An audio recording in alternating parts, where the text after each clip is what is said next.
En fin de journée à Houston, il y avait simplement quelques manifestants bon enfant qui étaient là pour dire aux militants de la NRA « ça suffit, nous ne voulons pas de l'Amérique que vous êtes en train d'afficher ». Alors tout au long de la journée, nous avons vu avec Harvey Accarno, oui, cette Amérique des militants de la NRA. Et nous avons entendu les discours des politiques, notamment de l'ancien président Donald Trump.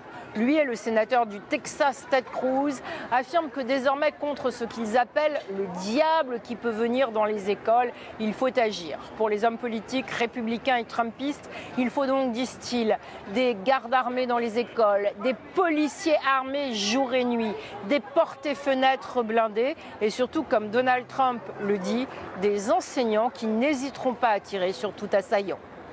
Nous devrions tous être d'accord sur le fait que nos écoles ne devraient pas être une cible facile. Ça devrait être au contraire les lieux les plus difficiles à attaquer dans notre pays.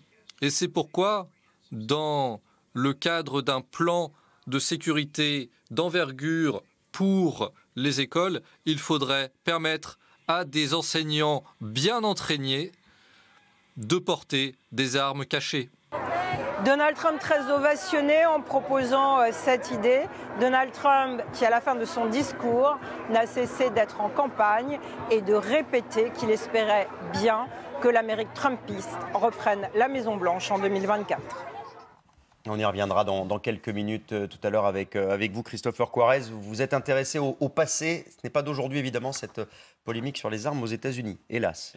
Les tueries sont coutumières là-bas. Toujours aux États-Unis, le feuilleton continue. On n'aura pas le verdict aujourd'hui, désolé, dans le procès qui oppose Amber Heard, l'actrice, à son ex-mari Johnny Depp. Le jury n'a pas réussi à se mettre d'accord. Ils doivent se retrouver mardi pour enfin aboutir à une décision. Je vous rappelle que Amber Heard, qui accuse son ex-mari de violence conjugale, lui réclame 100 millions de dollars et Johnny Depp de son côté lui demande 50 millions en estimant qu'elle a détruit sa carrière et sa réputation. Les États-Unis qui se prennent de passion comme Olivier Mazerolle pour ce procès qui est diffusé en direct à la télévision.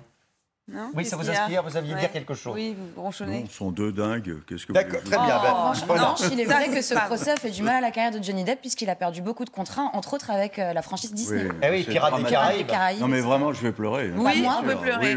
C'est un très bon acteur. Je comprends, c'est absolument dramatique. En tout cas, ça représente des dizaines, voire des centaines de millions de dollars. Peut-être, non. Oui, vous savez quoi, on va en parler peut-être. Pour les secours, ce pauvre homme. Non, ne vous inquiétez pas, il n'est pas dans le besoin. On va revenir en France, on va parler politique, justement. Hier, d'ailleurs, le gouvernement s'était réuni, les feuilles de route ont été distribuées par la Première ministre. Mais alors là, Olivier, l'inflation, l'affaire à balles, l'opinion publique peu enthousiaste, les interrogations justement au sein de la majorité, les débuts sont fastidieux. En tout cas, c'est pas simple pour Elisabeth Borne. Oui, mais il en faut beaucoup plus pour les Vous avez écrit Emmanuel Borne. C'est avant tout une bosseuse, une femme qui connaît ses dossiers, qui ne se lance pas à la légère et qui n'est pas là pour soulever les foules, mais pour agir. On a eu hier matin un échantillon de son style sur le perron de Matignon.